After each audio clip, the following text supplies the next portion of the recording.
Namalayan na lang niyang nakahiga siya sa clinic bed at may benda sa kanyang baraso. Nanghihina na rin ang kanyang pakiramdam. Ganon din ang feeling na parang nakalutang siya sa hangin. Tinurukan daw pala siya ng painkiller.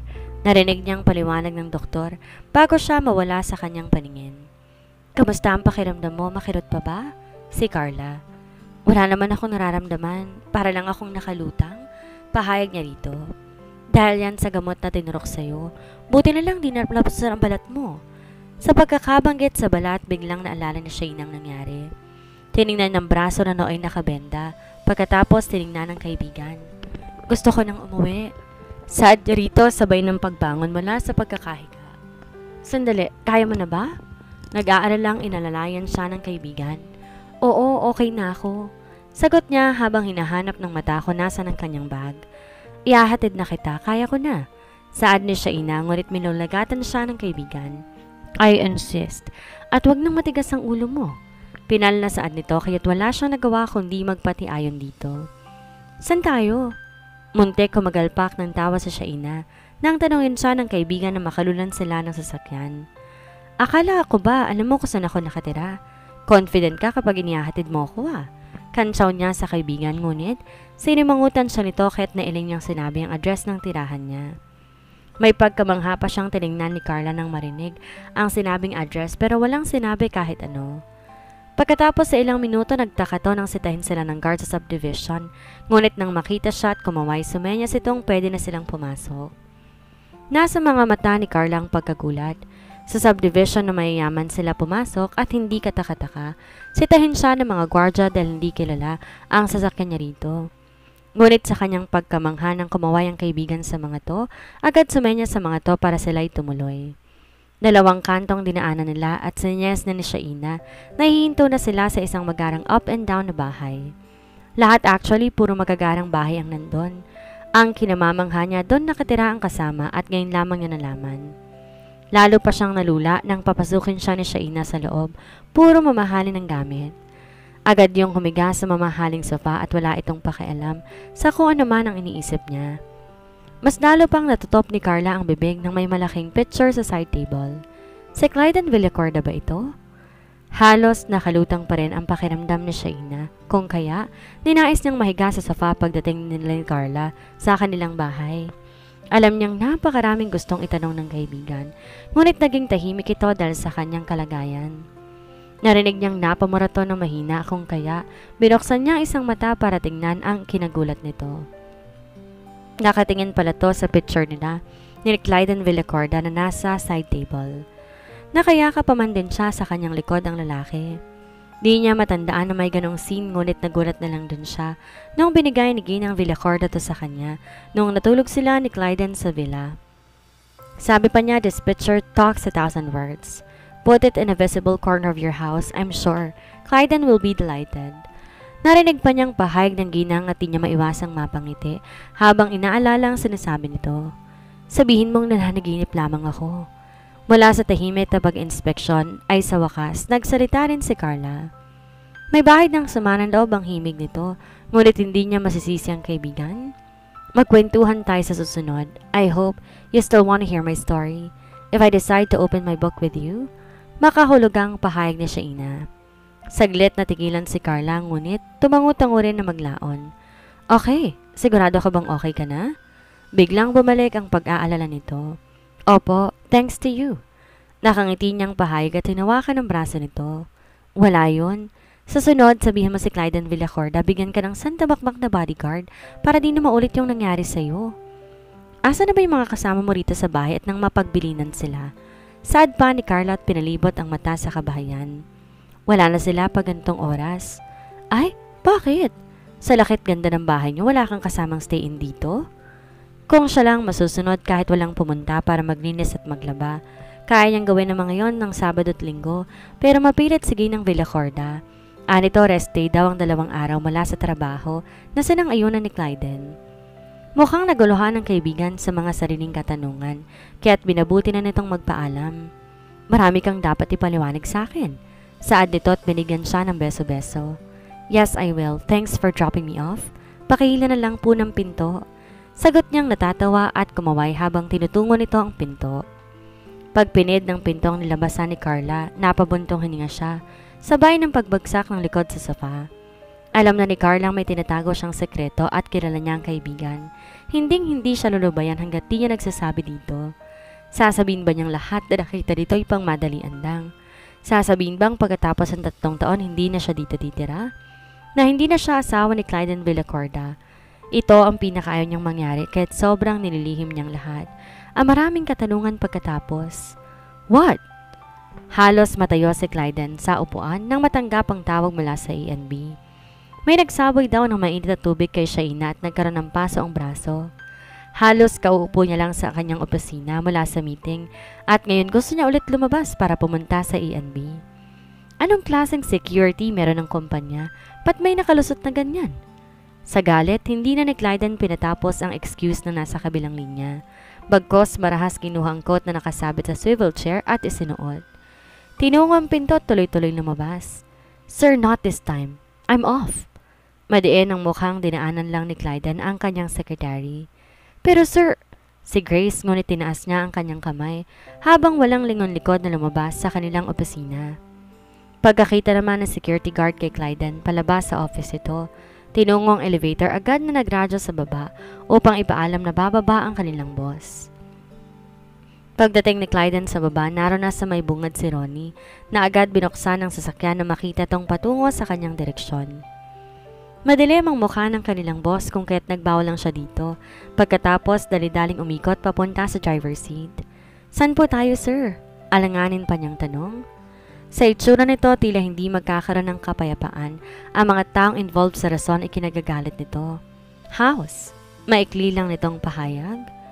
Tumango na lamang siya mula sa rear mirror kahit hindi ito sigurado kung nakatingin o hindi si Clyden na nakaupo sa backseat. I want to see them all tomorrow. Saad ni Clyden sa kanyang telepono saka ini-off din kaagad. Inihilig ang ulo sa upuan at pinikit ang mata habang nakakayom ang mga palad. The nerve of those people, saan kumukuha ng lakas ng loob ang mga to? At pati ang asawa niya ay kinante? Whatever they have done to Shaina, they will pay it double. Promise ni Clyden sa kanyang sarili. Paghinto pa lamang na sasakyan sa harap ng bahay nila, agad nang bumaba si Clyden. Ngunit bago pumasok sa pintuan, humarap siya kay Ronnie. Find out what's happening to A&B. I want to report. ASAP? Turan niya na agad ding tumalikod at hindi hinintay makasagot si Ronnie at tuluyang pumasok sa bahay. Pagpasok ni Clyden, agad niyang nakita si Shaina nakahiga sa may sofa. Mabilis siyang lumapit dito hanggang bigla naging banayad ang kanyang paggalaw na makita na tutulog ang asawa at ang kamay na nakabenday nakapatong sa may tiyan nito. In-inspect niya ang buong katawan ni Shaina. Wala naman siyang nakitang anumang galos, maliban sa nakabendang isang braso. Nakahinga siya na maluwag. Siguro kapag mas malala ang natamo nitong injury, baka makakabali siya ng mga buto-buto. Hindi siya aware kung kailan siya nagkaroon ng pakialam at care sa asawa, ngunit mula sa mga araw na ito, hindi siya makakapayag na kung sino-sino lamang ang makakapanakit dito. Maingat niyang hinaplos ang buhok ni Shaina habang nakatunghay sa napakaamo at inosenteng mukha nito. Lately, he's always missing her. Kahit maghapon lang niyang di nakikita ay parang isang buwan niyang namimiss ang presence nito. She's calm and always sweet. That's why. Binigyan niya ng isang halik sa noo ang asawa bago tinanggal ang coat at tinungo na ang kusina. Binuksan ang refrigerator at tinignan ko anong karga nito. Maya-maya ay sinuot ang apron at nagsaing ng tubig para sa lulutuing chicken soup. Halos 30 minuto ring naging busy si Clyden sa kusina bago lumabas dala-dalang isang bowl ng sopas para sa dalaga. Kagigising lang din ito dahil pakusot-pakusot pa ito ng kanyang mga mata. How are you feeling? Turan ni Clyden na agad pinatong sa table ang hawak, tsaka dali-daling naupo sa tabi nito. Hi, nandito ka na? Anong oras na ba? Sa halip ay tanong ni Shaina dito. Tiningnan naman siya na mariin ni Clyden. I'm fine. Saad niya sa masusing pagkakatingin ni Clyden sa kanya. You're injured. I cannot forgive that bastard. Sa halip ay seryosong pahayag ni Clyden kung kaya napangiti si Shaina ng mapait. Bakit di mo sinabi na may nambubuli sa'yo sa kumpanya? Dagdag pa ni Clyden na may kalakip na galit sa boses nito. Napaayos naman na upo si Shaina. Maliit na bagay lang naman ang nangyari sa kanya at hindi kailangan pang alalahanin ni Clyden iyon. sapagkat busy itong tao at maraming pinagkakabalahan. Forget it. Marami ka nang ginagawa, kaya kaya ko na to. Kung kaya mo, di sana hindi nangyari sa ito. Saad ni Clyden sa kanya at di na siya maiwasang hawakan ang kamay nito. She's touched sa pagmamalasakit ito sa kanya, pero ayaw niyang pati siya iniisip pa nito. Shh, I am fine now, okay? Thank you for your concern, very much appreciated. Tiningnan niya sa asawa sa mata, ngunit kalaunan napahinga to na malalim, bago hinaplos ang nakabendang kamay. Did it hurt? Sa halip, tanong ni Clyden. Not that much, may gamot naman. Tura ni Shaina. Masarap sa pakiramdam ang ginagawa na paghaplos ni Clyden sa kanyang kamay at pakiwari niya wala na siyang nararamdamang kirot sa galing nito.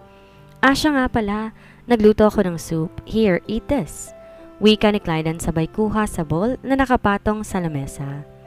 Napasalok sa isang kutsara, ihipan at isusubo sa kanya. Thank you, ako na, kaya ko na to. Saad niya habang di makapaniwala sa ginagawang pagluto ng binata at pagsubo sa kanya. Thank you, ako na, kaya ko na to. Just sit down, open your mouth and eat. Matigas itong Saad kung kahit nagpatianod na lamang siya dito. Sa katotohanan naman, napakasaya ng kanyang puso. I'm going to Europe. Get ready, you're coming with me? Anunsyo ni Clyden pagkatapos niyang kumain.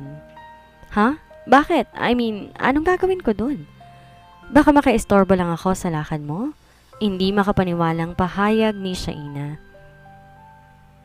Sa kaharap, ano ang nakain ng taong ito at may balak siyang isama sa trip nito outside the country? Mas peaceful ang mind ko kung sasama ka kaysa may iwan ka dito.